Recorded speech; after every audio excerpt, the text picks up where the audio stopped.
رب فلا تجعلني في القوم الظالمين وإنا على أن نريك ما نعدهم لقادرون ادفع بالتي هي أحسن السيئة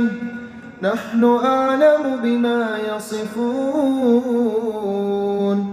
وقل رب أعوذ بك من همزات الشياطين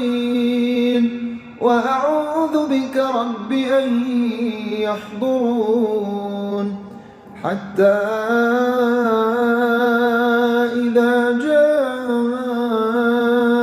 أحدهم الموت قال رب ارجعون